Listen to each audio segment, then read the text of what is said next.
water's receding!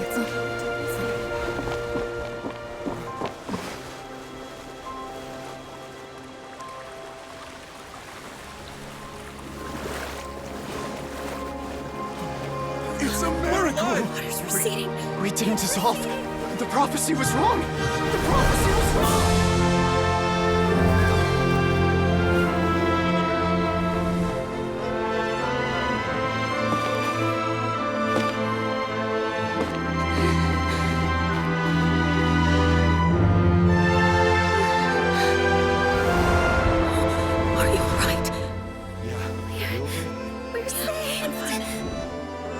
The prophecy was wrong.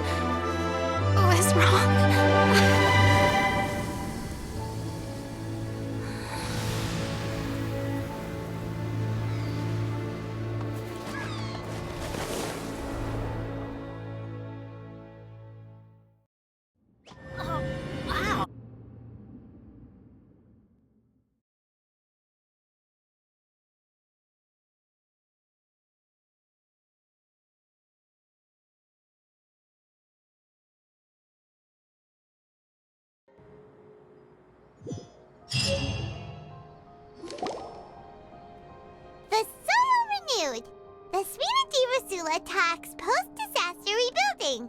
I recently visited Poisson to meet with Miss Navia, spokesperson of the Steambird, and we spoke about Poisson's present and future. Old soil can still give birth to new bloom, Miss Navia stated.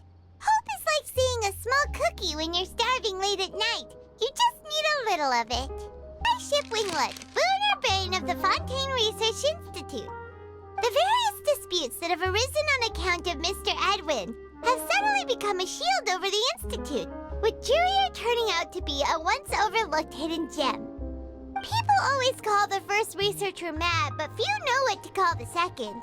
And should that latter person achieve a miracle, they would find it all the harder to find a word with which to classify him and his team. Wow! Paimon barely recognizes the people in the reports. Are those really Jurier and Navia? They sound like real big shots. What do you think? Pretty enthralling, huh? The Steambird's idea was pretty simple. With the disaster just having passed, we would print a free edition packed to the margins with good news to calm people down. The value for these big scoops lies in their inevitable follow-ups. We'll publish further reports and go into the stories behind those people. Edwin's assistant, Jurier, created a true flying ship, while Navia is leading people in the reconstruction of their home. I'm sure that these stories could draw even your well-traveled eye. Paimon's curious too! Wait a minute. Didn't we watch everything happen from start to finish? What's there to be curious about? And that's exactly why I'd like you to come conduct interviews with me. You're the best incubators of news, if you haven't noticed. And also, with you around, I'm sure I'll get to see that Duke. Are you sure? Hasn't he turned you down several times already? Oh, this time will be different. Come on, let's head to Poisson first, and then make a trip to the fortress. There are some things you'll only know when you get there.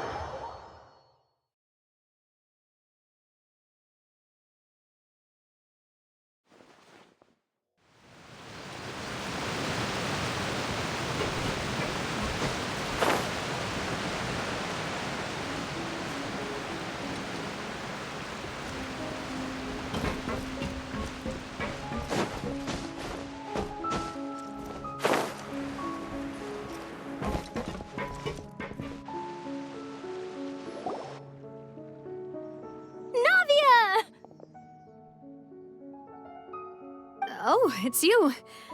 What brings you all here? Hey, we're just having a look around. I'm here to update myself on how things are going here. Oh, the Fatui are here too. Let me introduce you. This is Mr. Garunt Snežević. He represented the Knave in sending us a large amount of supplies, and is helping with our work. Our residents are hard at work as well. Thanks to everyone, work is progressing nicely. We've lost a lot of people, but we're moving forward. That will have to be enough. Hello, Miss Charlotte.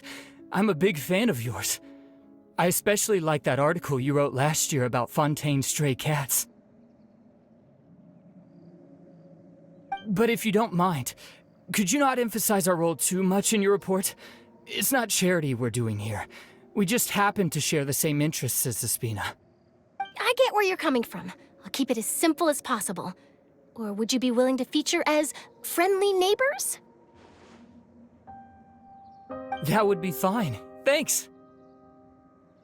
Oh, you're back too. How are things? We finished laying down the construction materials. It'll be another hour before the workers are able to go over there. Huh? You're here too, Clorinde? Well, her reputation's greatly risen after that whole duel business with Miss Farina, so she's here in Poisson to wait out the heat. All right. She really came here to help me out. There's too much to consider in the reconstruction of Poisson. The Spina has need of more decision-makers. And, well, I do already happen to be connected to Mr. Callis. Oh, wait just a moment. Do you mind me asking a few questions? You know, about how you felt before the duel, about what it was like facing down a god. There's lots of exciting material there, I bet. Forget it. I'm sure you can find a better theme than that, Miss Charlotte. I see you're the same as always. Couldn't you do me a favor, for Navia's sake? Well, if we're talking about doing things for my sake, you might as well just take a few more photos of me. Or of the Traveler. It's better than wasting time persuading Clorinde, at any rate. Of course I will. I'm not gonna let him off that easy. All right, then everyone who wants to be in the photo, gather up. And smile.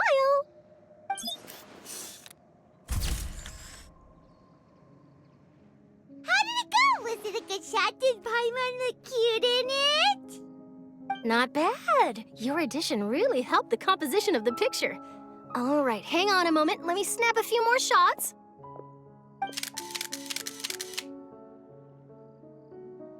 All right, that should do it. I'll be back here later anyway, so let's call it a day.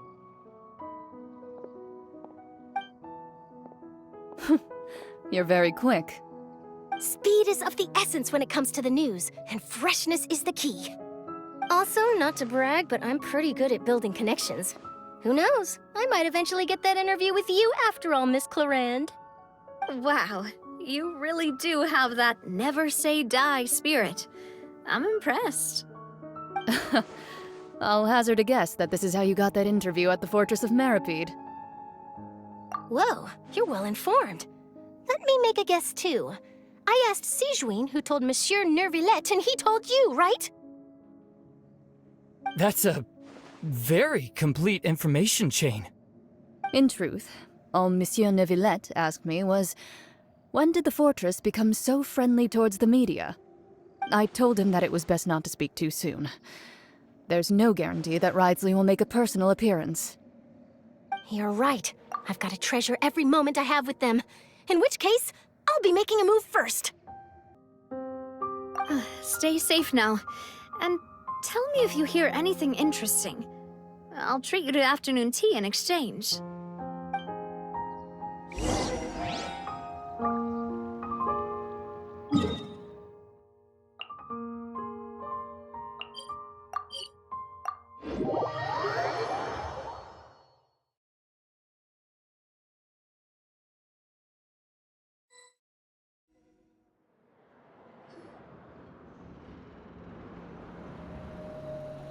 Wow, guess we're here again, huh? There's a real nostalgic feeling to this place. Looks like you've been missing us. Duke! Did you come all the way to the entrance to greet us? Of course. I'm here to welcome you and our dear Miss Charlotte, whom our good head nurse recommended to me. It's an honor to finally meet the much-rumored Duke. Thank you for consenting to my visit to the fortress, sir. No need to thank me. But that said, I shouldn't be the focus of your interview. I trust you recall our agreement? Of course, of course. All right then, this way.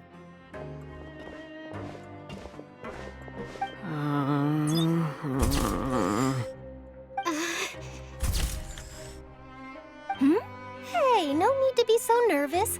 I've already taken all the photos we need. Miss Charlotte, do these pictures really need to be published on the cover of the Steambird? It would seem that Miss Lorvine doesn't want her face to appear beside that of Mr. Jurier, Sir, please don't say things like that. But it looks like dear Mr. Jurier denies it. Might this interview be very important to you then? No, I just... This is my first time being interviewed, and I'm very thankful to the Steambird for...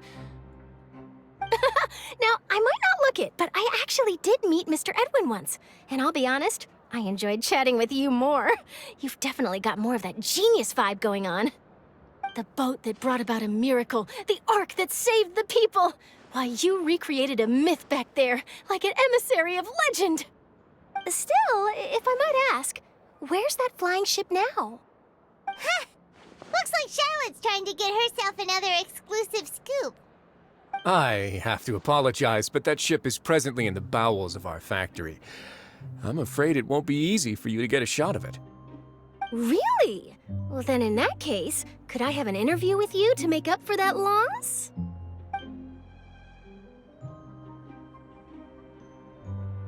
You already know my answer, I'm afraid. Best you interview our head nurse instead. Or perhaps you'd like to take another photo of this couple of researchers? Did you really have to use the word couple? Well, then 2 solo photos will do. Is my hair messed up? Please, someone help me have a look. Things sure are getting pretty lively here. We've seen this kind of thing before. Oh, seems like everyone's here. Would any of you like to try this new drink I came up with? Ah, Siegeween. Hey, Miss Charlotte. Why don't you, take some pretty photos of our head nurse? Sure. Come on, Miss Siegeween, over this way. Let's find a brighter spot. Huh? Sure. Do I have to smile? So, how have things been at the fortress?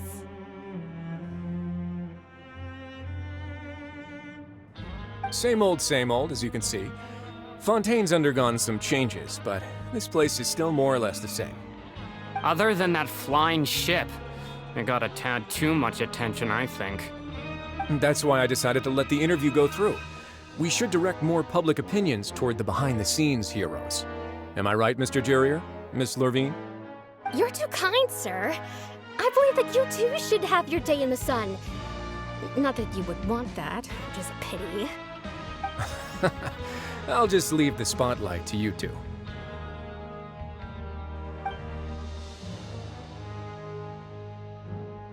I see. Lots of things happened that day, huh? Anyway, regarding that Harbinger, I'm not sure you remember, but his 3 young followers are still waiting for his return. He sure did win them over, huh? I'll tell them that there's good news and bad news. The good being that their boss seems fine, and the bad being that they must face extended sentences for abetting his escape. Oh, actually, what about you? Are things gonna change for you too? What change can there be? The fortress will keep chugging along, and so will my duties. As to what Miss Farina's departure will mean for the nation, and if our laws and governance will be transformed, we'll leave those to the folks in the overworld. Hey everyone, the photo shoot's done. Good. In that case, let's call it a day here. Thanks for your cooperation. Come on, Traveler, let's go. Till next time, everyone. Maybe. Who knows? I might write a story about the underwater factory next time. Until then. All right, last stop, the docks.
I didn't see them! They really are here! How did you know? Navia mentioned that she stayed in touch with Linny and the others after working together. Apparently, they've been at the docks distributing these strange pockets the whole time since. Traveler, Paimon. Ah, and Miss Charlotte, too. Would you like a magic pocket? What sort of gadget is it? It's a wondrous bag that can be used to carry many things. The water level has returned to normal, but if you see any of your things floating around, you can use this to carry them. Or you could trick a friend into doing it for you. Trick a friend? I wonder which of my friends would fall for that.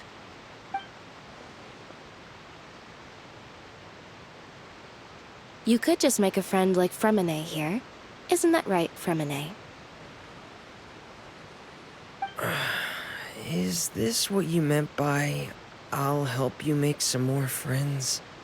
To be honest, that sounds pretty sweet. Could I have your contact, please? Sure. Please, write down my address. Lynette sure is working hard to help Fremine socialize. He was the one who proposed doing this. He even wants to assist in our magic shows. Yes, I was planning to first introduce Pear as an assistant, and later Fremine himself. In the future, I think we can leave underwater escape magic to him too. That said, would anyone want to see a diver escape underwater? Oh, it'll work out. Every journey begins with the first step. He'll become a part of our show eventually. Lynette, could you come over? Miss Charlotte says she wants to take a picture of us. Got it. My, that Charlotte is rather perceptive. She got rid of everyone the moment she realized I had something to say to you. So, how have things been, Traveler? Father says that you did a great deal during the latest events. She's very grateful for your contributions to Fontaine. That's all right. We were more than happy to help. So, what's she doing now? Oh, I guess you haven't heard. Well, after Lady Farina left, Father and Monsieur Neuvillette opened negotiations, during which he gave Fontaine's gnosis to her as a diplomatic gift. A diplomatic gift? A gnosis? Yes, I was quite surprised at first myself. But when I thought it over, there were actually a number of things going for it. It could have been done as an apology for the incident with Lord Child, or as thanks for his help in tying the all-devouring narwhal down. Furthermore, Father did also lend significant aid to Fontaine and Poisson. Well, that's true, but this is a gnosis we're talking about. Doesn't this seem a bit irresponsible? I would agree, but I've also heard that it seems that Monsieur Neuvillette has had a significant change of heart regarding the matter. So there's some reason for this that only Neuvillette knows about? I suspect you'll have to ask him about that yourself. Ah, yes, speaking of which, I did see him strolling around the entrance to the Fortress of Meripede a while back. Isn't he real busy and stuff? Paimon didn't think he'd have the time for that. But back to the topic. The Gnosis was given to the knave, right? What about Child? They say that he's returned to Snezhnaya to recover from his wounds. I hear that the recent disaster really did a number on his health. That's true. When you think about it, we've had loads of run-ins with the Fatui. To think we'd be allied with them this time. So shocked by such a simple switching of sides?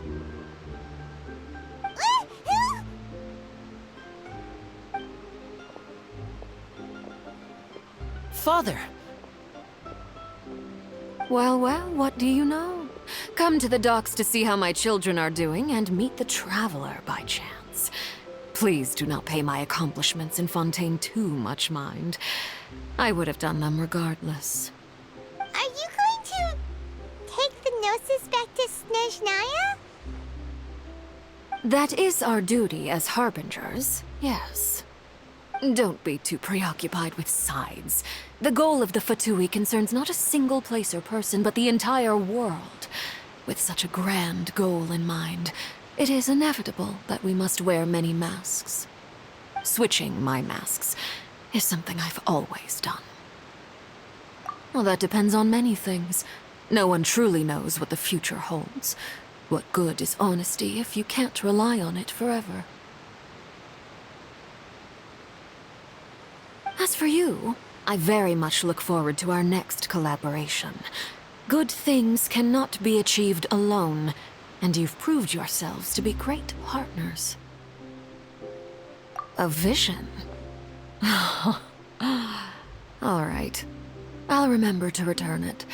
Thank you for keeping it safe for him this entire time. And that's a wrap for me. Huh? You're...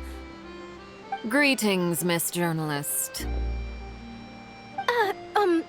Hello. If I'm not mistaken, there are diplomatic channels I'll need to report to take a photo of you. That is correct. So forgive me, but I will not be able to serve as a subject in your article.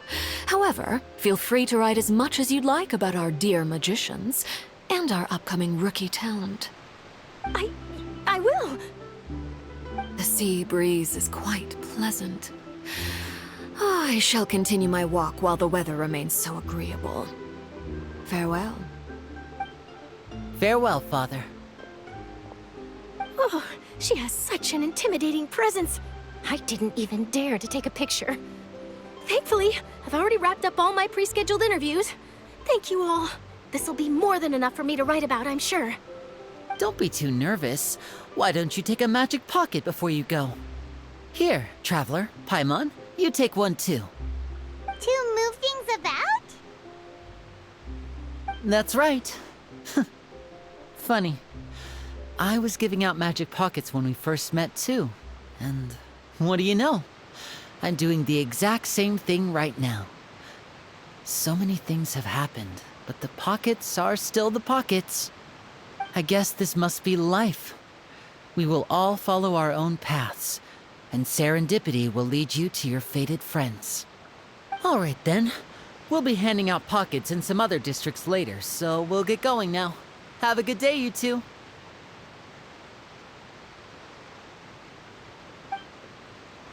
Well, guess you said Charlotte, huh? Should we go see what Neverlette's doing? As long as he's not so busy that he doesn't have time to chat anyway.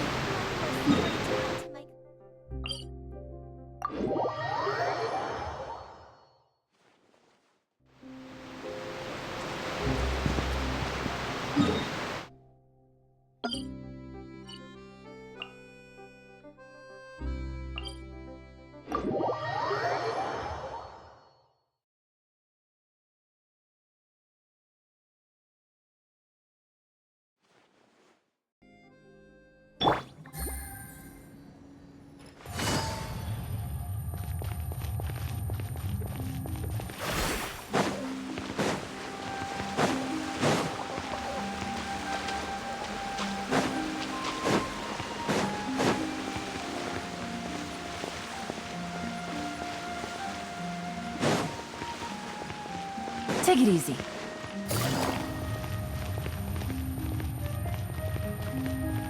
The entrance to the fortress!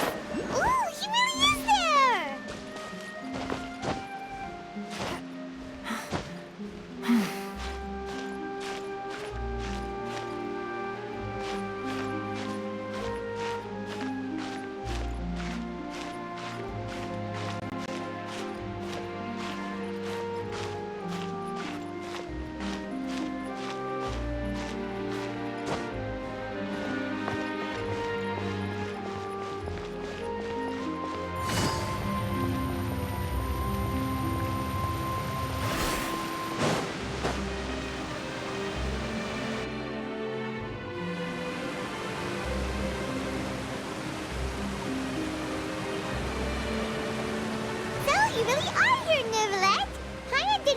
going to have free time this hour of the day. Really? Oh, I suppose you must have met Mr. Linney. He took the time to greet me earlier when he passed this way. In any case, you came at a good time. I was just considering reaching out to you to set up a meeting, so I may explain some things that I haven't had the time to before. Aw, Paimon's glad that you remembered. Thank you for keeping us on your mind, what with you being busy and all. Alright, let's have it then. How was Fontaine actually saved? The whole business is still quite the mystery to us. It is strange how words can often leave a bitter taste in the mouth when it finally comes time to say them out loud.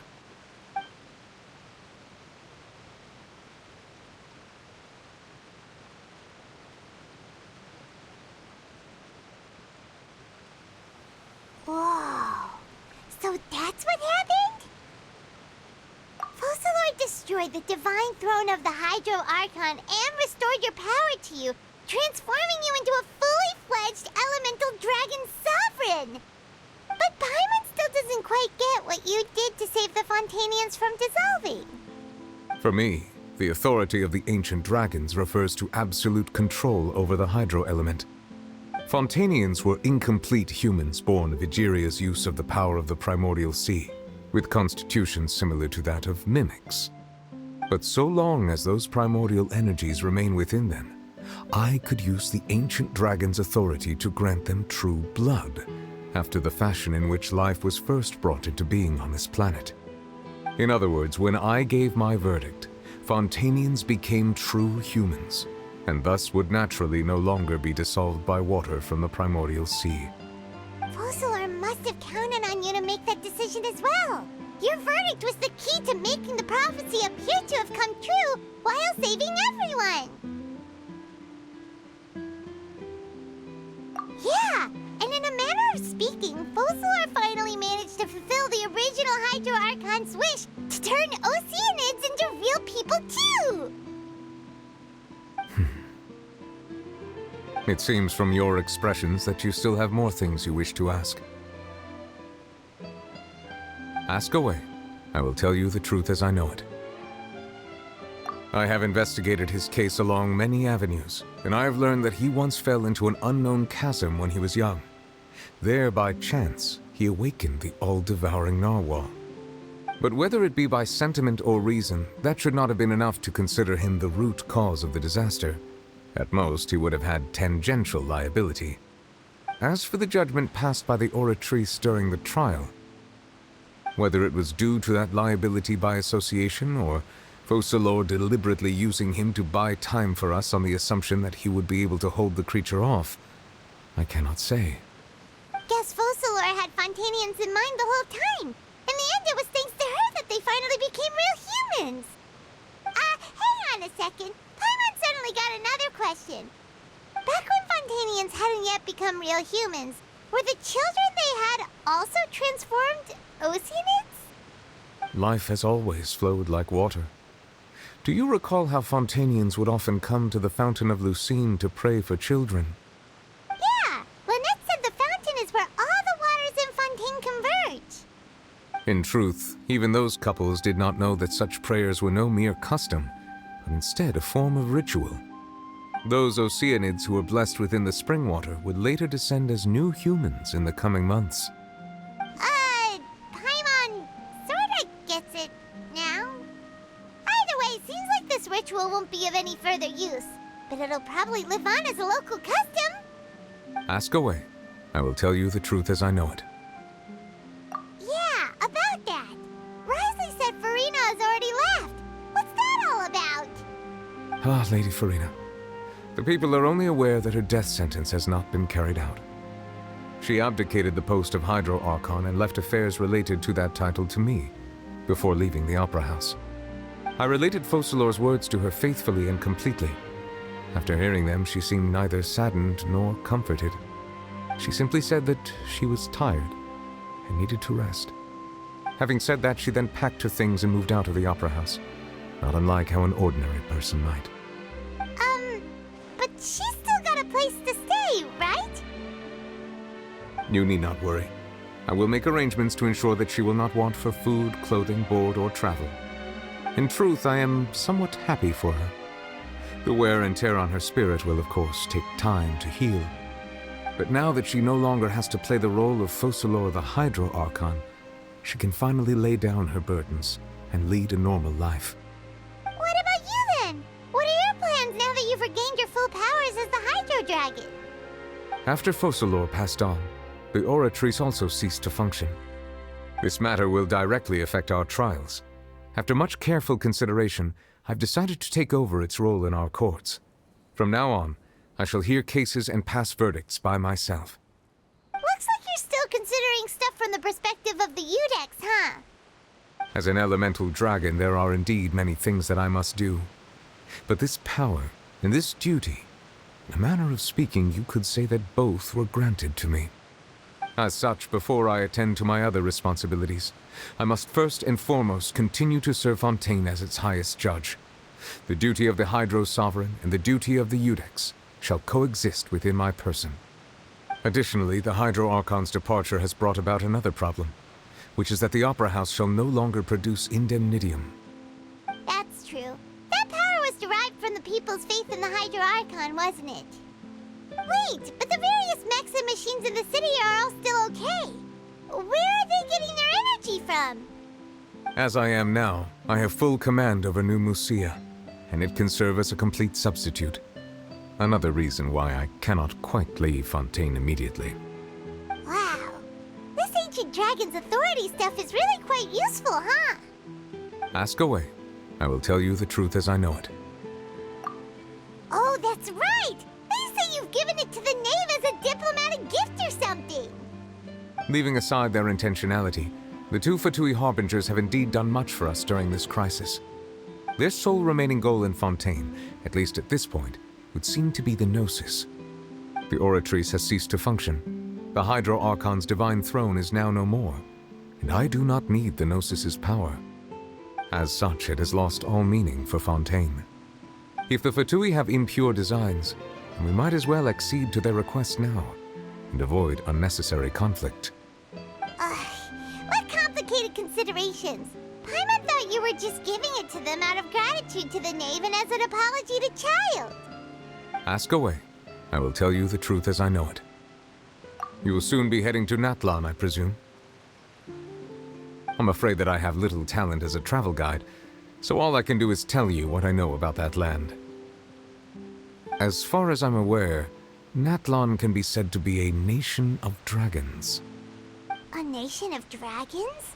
You mean like you? No, I suspect that I would not find myself welcome there.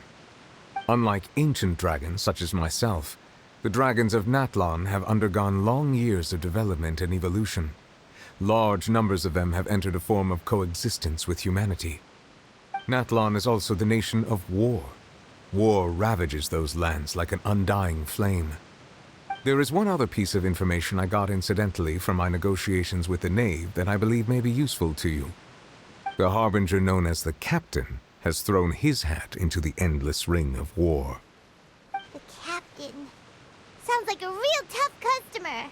Seriously, everywhere you look, there's a Fatui Harbinger doing their thing. I suggest that you fully prepare yourself before going to Natlan. In the meantime, Fontaine's doors will always be open to you. Ask away. I will tell you the truth as I know it. Hang on a sec. Paimon's still got a question about Gnosis. When we spoke to Linny earlier, he mentioned that your attitude towards giving away the Gnosis had clearly changed. We guessed that there might be some reason for it that only you were aware of. No wonder the House of the Hearth is the Fatui's intelligence division. They are certainly sharp. So regarding this specific issue, I was just getting ready to share something with you. What is it? In truth, I exchanged some further words with that lady named Skirk after sending you two back to the surface. It went something like this.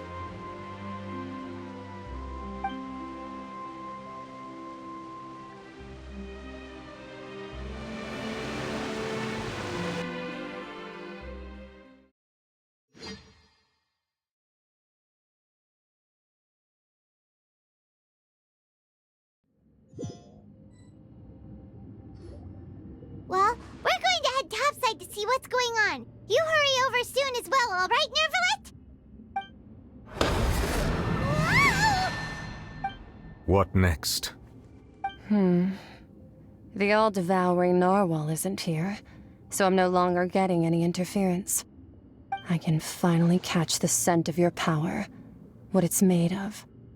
It is the authority of the planet's primordial dragons, but with something very similar to a god's curse mixed in. It's quite a novel blend. I'm sure I've encountered something like this before.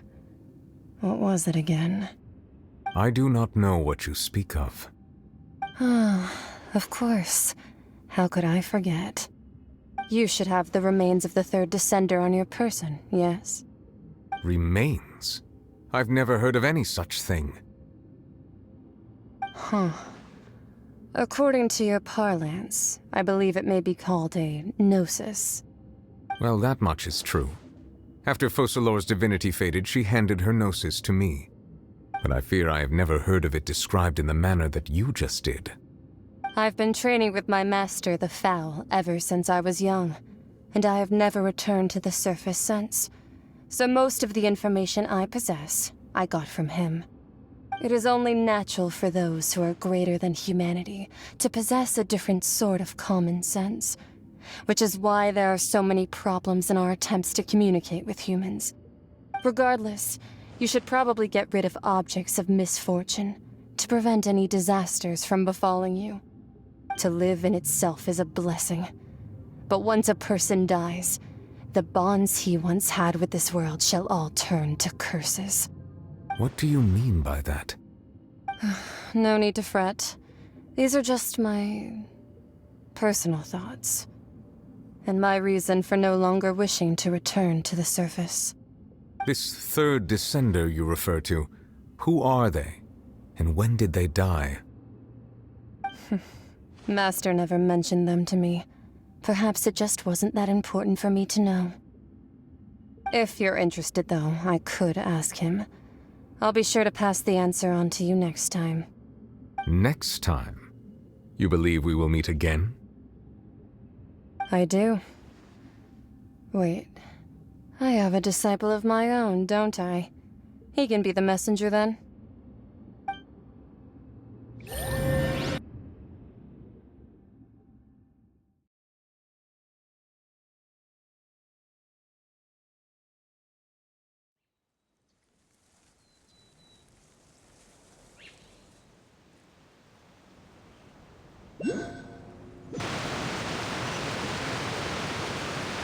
That's what she told me. Whether it would prove useful or not, I wanted to pass that information on to you. The remains of the third descender? So that's what the Gnosis actually are. Paimon just thought they looked like chess pieces. How could they be a person's remains? All the same, assuming that there was no misunderstanding or special metaphor at play, that is what she meant to say.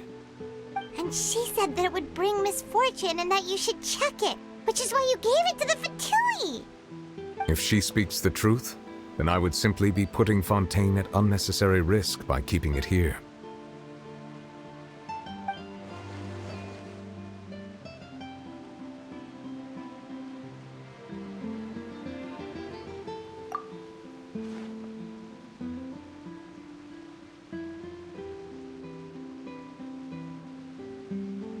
I had guessed that you might already be familiar with this concept, but I did not expect you to be one of them.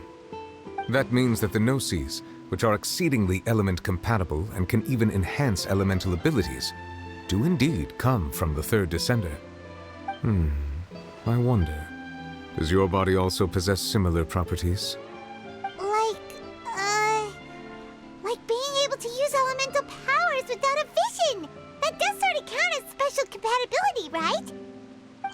No, let's not think about this stuff right now. It just feels creepy. Comparing the Traveler to the dead third descender and all. That's what you say, but this topic still feels like bad luck. Once Child recovers, let's get some more answers out of him. Or go look for his master and get the answers that way. I too believe it unwise to make too many blind guesses when information is lacking. The same is true of being at court. All right. Whatever the case, it seems like the crisis here in Fontaine's over for now. Yes. All of Focalor's efforts were for this moment as well. But she sacrificed herself in the end as a god, and she suffered through all those years as a human. Was that really what she wanted? I suppose that would be the mystery of a god's will. I suspect not. But once in a while I too would guess that if wishes were like the clouds in the sky, they will one day return to the earth as raindrops. Life flows like water, and rain is the final answer. The water levels may sometimes tilt one way or another, but the rain falls fairly upon all. And what, ultimately, is the difference between the rains that fall upon all of us?